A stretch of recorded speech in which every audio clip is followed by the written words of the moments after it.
to The Book of Life, a show about Jewish books, music, film, and web. I'm Heidi Estrin. The Book of Life is a podcast service of the Feldman Library, a congregation B'nai Israel in Boca Raton, Florida. Additional support comes from the Association of Jewish Libraries. The Nazi Hunters, how a team of spies and survivors captured the world's most notorious Nazi, was the 2014 Sidney Taylor Book Award winner in the Teen Readers category. I met author Neal Bascomb when he came to the Association of Jewish Libraries conference in Las Vegas, Nevada, to receive his prize.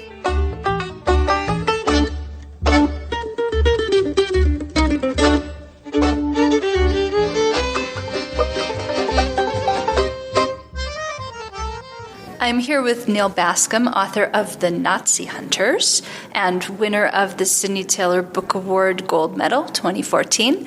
We're here at the AJL conference in Las Vegas, Nevada. So tell us a little bit about the book for those who haven't had a chance to see it yet and how you came to write it.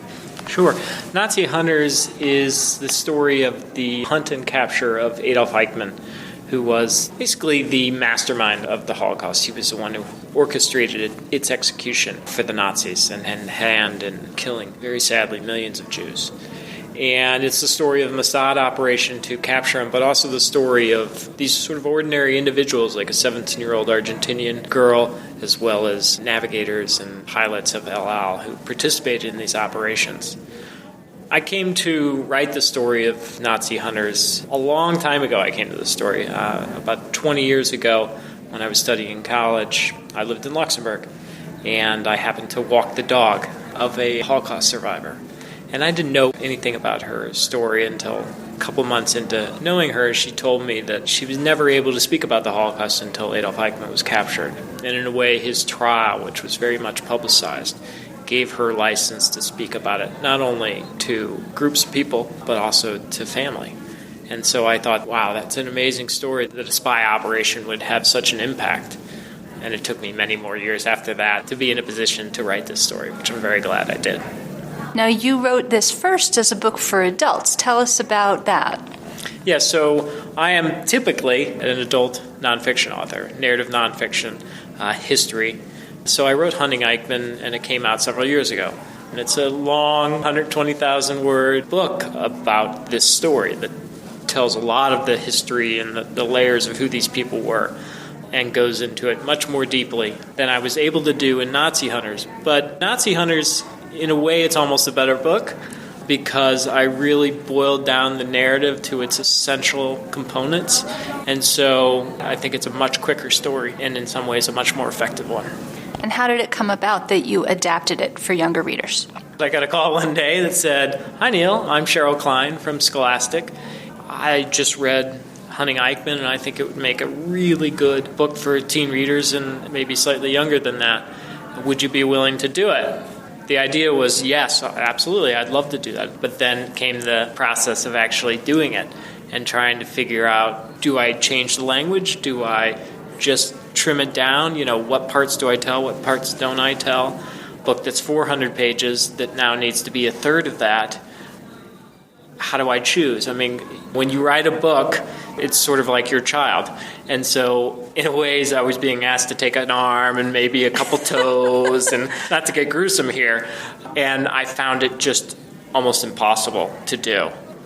Finally, I stepped back and spoke to a few other writers and my editor, and they said, well, what's the heart of the story? Whose story do you want to tell?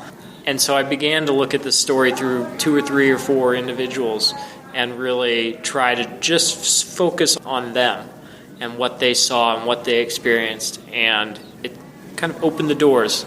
Instead of banging my head, I almost found a way, like I said earlier, to tell a better story. I think we got kind of a sense, and people who listen to the podcast of the talk you gave today, in addition to this podcast, will get a good sense of what the younger reader's version is like. So it sounds like the adult version is a lot more complex. Can you describe that book? Sure. Hunting Eichmann, the adult book, tells many more layers of the history. For instance, Isser Harel, the head of the Mossad. I will tell his backstory and, in a way, tell the story of the creation of the State of Israel through that. so that it gives the history many more layers, much more depth, that for an adult audience is very appropriate. I think I spent 4 or 5 pages on Isser Harel, and in the Nazi Hunters, his backstory is a paragraph. Another aspect of it is the role that Adolf Eichmann played in the Holocaust. In the adult book, I go into very minute detail, basically in a way setting up this man for trial.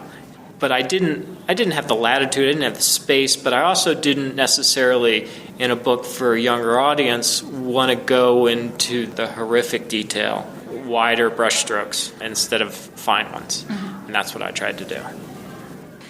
Let's hear a little bit of detail from the Nazi Hunters version of this story. This morning you were telling us a story about that 17-year-old Argentinian girl that you mentioned, and that was a really interesting story about how she discovered Eichmann, who was in hiding. So can you relay that story? Sure. Sylvia Herman was a 17-year-old. She found herself dating Nicholas Eichmann. And the story of Sylvia Herman and how she took this terrible comment that her then-boyfriend said at dinner, "It's too bad the Germans didn't finish off the Jews during the war." He said this at dinner with her family. She brought her boyfriend home to dinner. Yes. So apparently he thinks this is appropriate dinner conversation, and he says this terrible thing.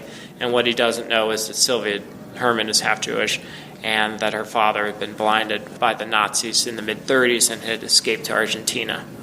At this point in time, this is 1957, nobody was looking for Adolf Eichmann. And so you wouldn't have heard the name Eichmann. It wasn't like there was this long manhunt for him. Well, she was reading the newspaper one day and saw that Fritz Bauer, the West German prosecutor, was looking for 10 men who had perpetrated the worst crimes by the Nazis. And Adolf Eichmann was on that list. And she was reading the newspaper to her father and came to that name. And she sort of stopped and said, is it possible that Nicholas Eichmann is the son of Adolf Eichmann? And this begins a kind of Sherlock Holmes-like investigation on her part and her father's part. It was from her that the Mossad finally got linked into this story. And in many ways, you could argue that without her, he never would have been captured. It's an amazing story. So do you still consider yourself an adult author, or do you think you'll write more books for young people? As I said, I love the experience. So when I came to my next book, which is a story about how the British and Norwegians stopped the Germans from getting the atomic bomb, and I'm writing it as an adult book, but I also simultaneously sold it to Scholastic. And so they will be coming out much more closely together than before. So this is now a pattern for you? You're going to be coming out with adult and young adult versions of the same material? As an author, I want as wide an audience as possible. I have an adult audience, which is fairly loyal, and I would love to have that in a younger audience as well. Not only that, but I did find, as I said earlier, that writing the teen reader version of the book really gave me a window into what's the best story here. So in some ways, I'm going to find my way to doing a similar thing with this new book called Sabotage. I'm going to take it first from how would I tell this story for teen readers, for younger audience. What do they need to know? What's the essential elements of the narrative? And start from that fabric and then move it out towards an adult book. You're going to go the other way. You're going to write it first for the younger audience and then expand on it for the older audience? No, I will write the adult book first, mm-hmm. but where I am right now in the process, I'm figuring out the structure of the book, mm-hmm. and I am first looking at that from a younger version. Who's the most important person? Where does the story need to start? And then I'll take that and look at how I would change it for an adult audience. Or do I need to change it for an adult audience? Mm-hmm. But I do want to sort of focus on the central narrative. Okay. So it sounds like you sort of accidentally fell into creating books for younger readers, but but it sounds like it's really making you grow as an author even for your adult audience. Absolutely. Doing this kids version has made me a much better writer, a much better architect of these stories. I definitely think it will make for better adult books, which is great. Cool. Now, many of the children's authors who have been, identifying themselves as children's authors, and then they win the Sidney Taylor Book Award, they're familiar with Sidney Taylor because they're familiar with All of a Kind Family, and they're familiar with Children's Book Awards. Were you familiar with the award before you won it? I was only familiar with it from the perspective of when I went on tour for Hunting Eichmann. I went on a Jewish-oriented book tour across the country. I did like 15 cities in 3 weeks or something. And over the course of that time, other authors had been referencing the Sidney Taylor Award. But it was just a name to me. So it was both a surprise and a learning experience. Have you read All of a Kind Family? I have not read All of a Kind Family. I have very little time to read these days because I spend so much time reading for my own research. I just assembled my list of books that I've read now for this new project, and it's something like 180 books in 3 languages over the course of like a year and a half. And so I'm busy reading, but generally it tends to be focused on the area that I'm studying at that moment. Yeah. But I will when I go to the beach. There you go. Is there anything you'd like to talk about that I haven't asked you? I've written about mutinies in Russia and runners breaking the 4-minute mile and skyscraper wars in New York and kids building robots. And people always ask me, how do you choose your subjects? Because they don't seem to make much sense. I kind of have 2 questions related to that I ask myself. First is, can I contribute something new to the story just in terms of the scholarship or the story or who's involved in this history? And the second question I ask is, does it have something important to say? And at least in terms of Nazi hunters, the story of how I came to this story I think is important because really people weren't speaking about the Holocaust, people weren't researching the Holocaust until really the Eichmann trial. And it was a very important story to understand where justice and memory belonged in our society and in the world. And I think the Eichmann trial is essential to our understanding of the Holocaust and the Jewish experience in World War II. And without it, it may have taken much longer to get there.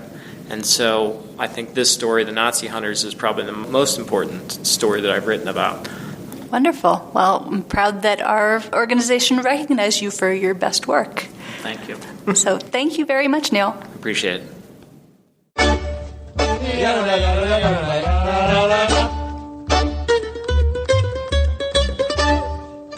There are so many ways to connect with the Book of Life.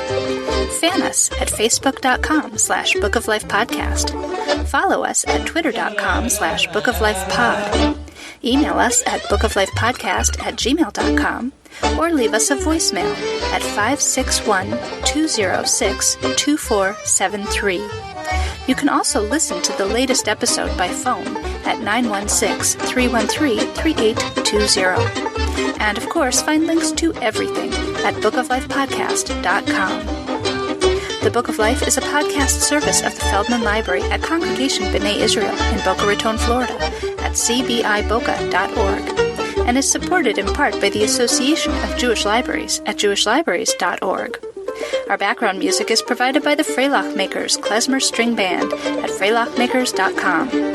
Thanks for listening and happy reading.